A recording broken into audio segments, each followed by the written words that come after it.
Dalam video kali ini, saya akan membahas tentang pengujian hipotesis. Perlu diketahui bahwa hipotesis ini adalah jawaban sementara atau dugaan sementara terkait dengan masalah yang akan diteliti. Ada dua jenis hipotesis. Yang pertama adalah hipotesis nol atau sering ditulis dengan H0.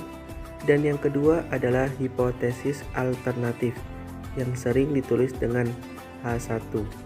H0 adalah hipotesis yang berlawanan dengan hipotesis kerja atau berlawanan dengan teori yang akan dibuktikan. Sedangkan H1 adalah teori yang akan dibuktikan, sering disebut dengan bekerja atau hipotesis penelitian. Ada ciri-ciri khusus terkait dengan H0 dan H1. Ya, biasanya H0 ini akan memuat tanda sama dengan. Jadi, bisa sama dengan, kurang dari sama dengan, atau lebih dari sama dengan. Sedangkan untuk H1 biasanya tidak memuat tanda sama dengan.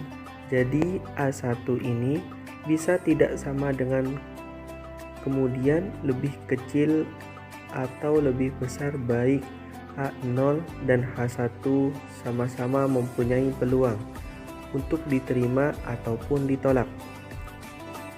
Selanjutnya, perlu diketahui bahwa hipotesis ini adalah dugaan terkait dengan parameter pada populasi yang bukan statistik pada sampel, sehingga perlu digarisbawahi bahwa penulisan hipotesis ini juga harus tepat sebagai contoh.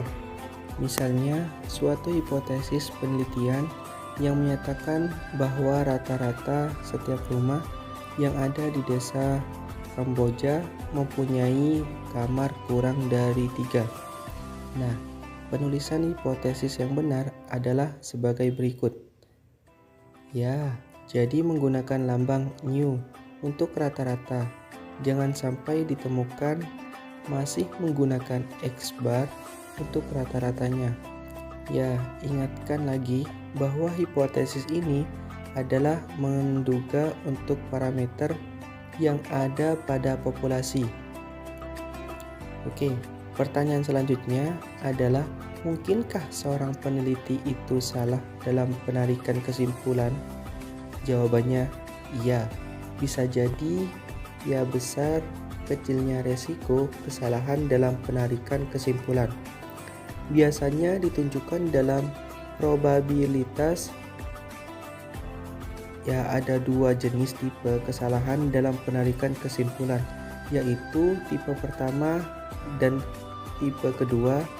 Kesalahan pertama ini atau bisa disebut dengan alfa terjadi apabila penelitian memutuskan untuk menolak H0 padahal H0 benar, sedangkan kesalahan tipe kedua atau biasa disebut dengan beta adalah olahan apabila seorang peneliti memutuskan untuk menerima H0 padahal H0 bernilai salah dalam penelitian. Biasanya untuk kesalahan tipe 1 atau apa ini disebut dengan taraf signifikan. Nanti untuk uji hipotesis penelitian akan menentukan taraf signifikan dalam penelitiannya secara ringkas, baik tipe kesalahan 1 atau tipe kesalahan 2. Dalam penarikan hipotesis ini dapat Anda lihat seperti gambar di samping.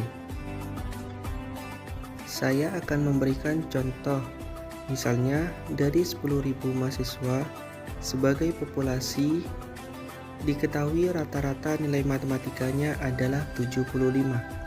Kemudian, jika peneliti merumuskan hipotesis 0 bahwa nilai rata-rata matematika mahasiswa adalah 75, maka H0 ini bernilai benar.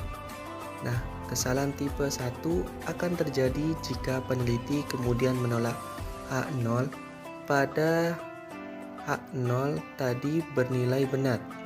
Jadi, peneliti ini menyimpulkan bahwa rata-rata nilai matematikanya bukan 75, padahal nyatanya benar. Nilainya adalah 75. Baik, selanjutnya ada dua jenis uji hipotesis. Ada yang kita sebut dengan uji satu pihak dan uji dua pihak. Untuk kunci satu pihak pun ada uji pihak kanan dan ada uji pihak kiri.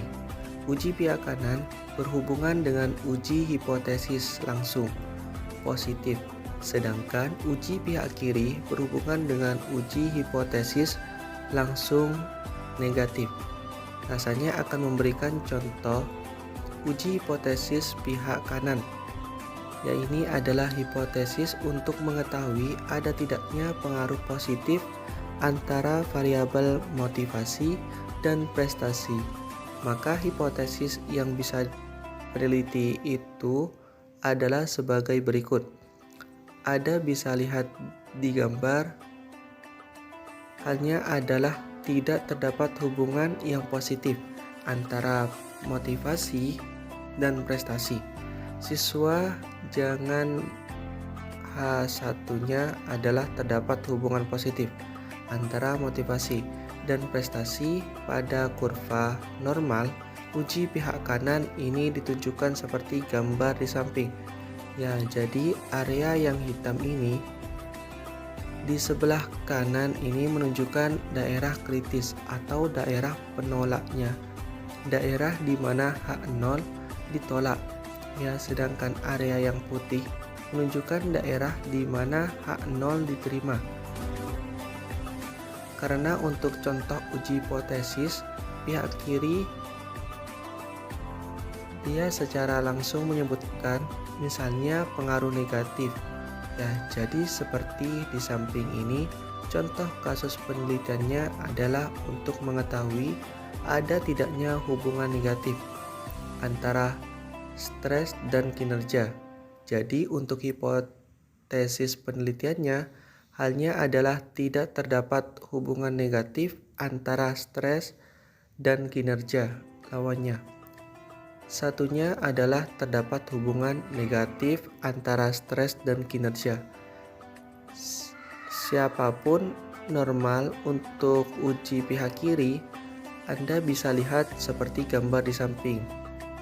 Jadi daerah penolakan untuk H-nya berada di sebelah kiri yang digambarkan dengan arsiran hitam. Yang kemudian untuk daerah di mana H0 diterima ditunjukkan oleh area yang tidak diarsir. Kemudian yang terakhir adalah wujud dua arah. Nah, ketika Anda menggunakan uji dua arah, ini Anda tidak menyebutkan secara langsung baik dia hubungannya positif atau negatif. Yang untuk penelitian asosiatif, misalnya untuk contoh yang sama, penelitian ingin mengetahui ada tidaknya hubungan antara motivasi dan prestasi, maka untuk H0 cukup dituliskan tidak ada hubungan antara motivasi dan prestasi, sedangkan H1-nya atau alternatifnya adalah ada hubungan antara motivasi dan prestasi. Depan normal untuk pengujian hipotesis. Dua arah ini ditunjukkan seperti gambar di samping. Ada dua daerah yang diarsir kanan dan kiri. Wakili alfa berdua, dan alfa berdua itu merupakan daerah di mana H0 ditolak. Nah, sekarang pertanyaannya adalah bagaimana sih langkah-langkahnya yang harus ditempuh atau dilalui dalam pengujian hipotesis sampai akhirnya seorang peneliti itu menyimpulkan untuk menerima H0 atau menolak H0. Ada 6 langkah yang harus ditempuh dalam pengujian hipotesis. Yang pertama tentu harus ditentukan dulu hipotesisnya baik H0 ataupun H1. Yang kemudian adalah menentukan syarat signifikan. yaitu yang kita sebut tadi dengan alfa peluang. Seorang peneliti melakukan kesalahan tipe 1 yang selanjutnya melanjutkan statistik uji, misalnya menggunakan uji F, uji T, dan sebagainya yang disesuaikan dengan kebutuhan. Tentunya kemudian yang keempat adalah menentukan daerah penolakan atau kriteria ujian. Yang dimaksud pada langkah keempat ini adalah peneliti menentukan syarat kapan H0 ini akan ditolak. Nah, kelima, tentu melakukan perhitungan yang disebut dalam penarikan kesimpulan. Kemudian langkah yang keenam adalah penarikan kesimpulan. Oke, video ini dapat lebih mempermudah Anda mengetahui tentang apa itu pengujian hipotesis.